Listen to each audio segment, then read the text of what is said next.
It all started in class 11. A new school, a new town, and a new me. My name is Ethan, and back then, I believed I had everything figured out. Quiet, focused, invisible. Just the way I liked it. But then, she came. Her name was Kavya. The kind of girl who didn't try to stand out, yet somehow lit up the entire classroom, just by existing. Her laughter, it wasn't loud, but it stayed with you. Like the last note of a song that refuses to leave your head. We were made project partners by a teacher who had no idea she just assigned me to the storm that would change my life. The first time we sat down to work, she noticed how I kept doodling galaxies and constellations instead of writing notes. She smiled and said, "You always looking up at the stars?" I shrugged.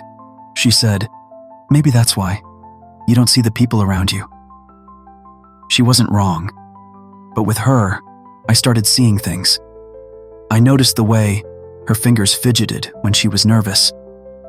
How she always added extra sugar to her tea.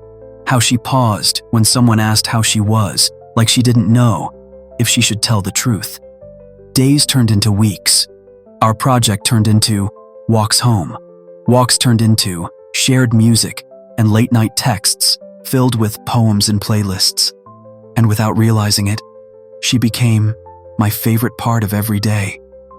But just when I thought I was falling in love with her, I realized she had already started falling away. She began missing classes.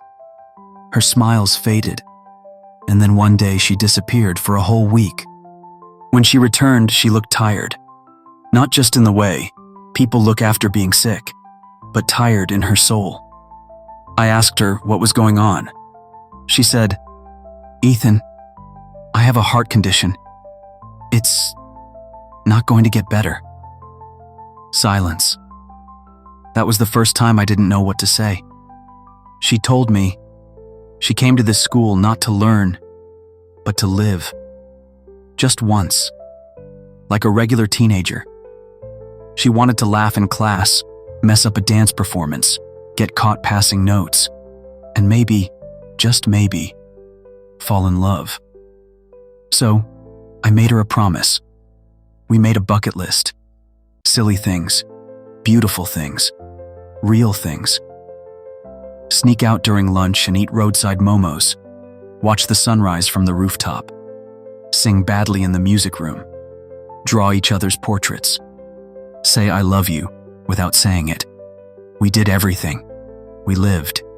And then, she stopped coming again. Her brother called me, said she was admitted, said it wasn't looking good. So I did the only thing I could. I wrote her a letter, poured every unsaid word into it. I waited on the rooftop of our school, and she came, wearing her school sweater, smiling like she used to. I handed her the letter. She read it. She cried. She hugged me. And for a moment, we were just Ethan and Kavya again. Not a countdown, not a goodbye. Just two teenagers who had found each other in the most unexpected way. The bell rang.